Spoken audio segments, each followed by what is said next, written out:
Subscribe and click the bell icon for the latest updates and notifications from the Indian Express.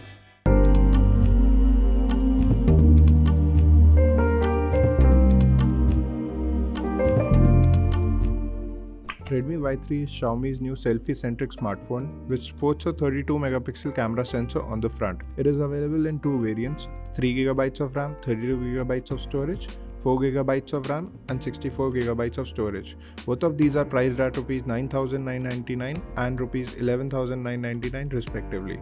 Here's our review of the Redmi Y3.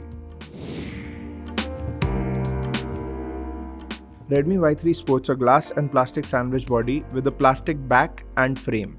The device looks good and does not feel cheap.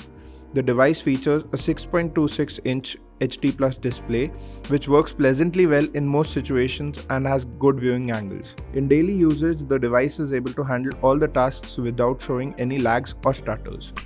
In terms of gaming performance, the device is able to handle all light games very easily. However, when it comes to playing heavy games like PUBG Mobile, Asphalt 9 Legends, I did experience a few frame drops and stutters in high graphics settings. However, when the settings are dialed down to medium, the games play quite well. Redmi Y3's back camera is one of the best things I found in this smartphone.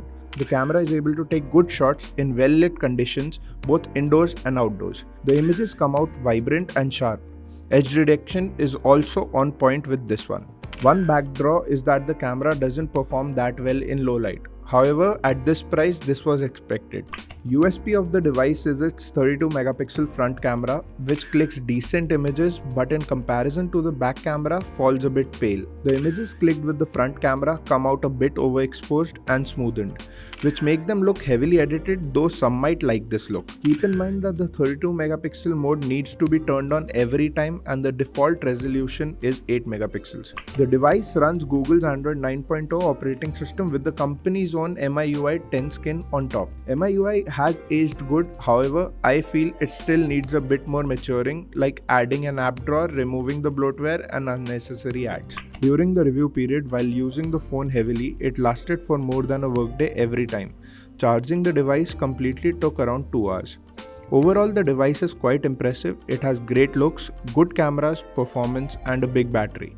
Redmi Y3 has a lot of hype around the selfie camera as well, but it will cause some confusion for the regular customer on whether they should pick this or something else. However, considering that at similar prices, you can get better smartphones including Xiaomi's own Redmi Note 7, which has a better Full HD Plus display, means that the Redmi Y3 will have a tough time standing out.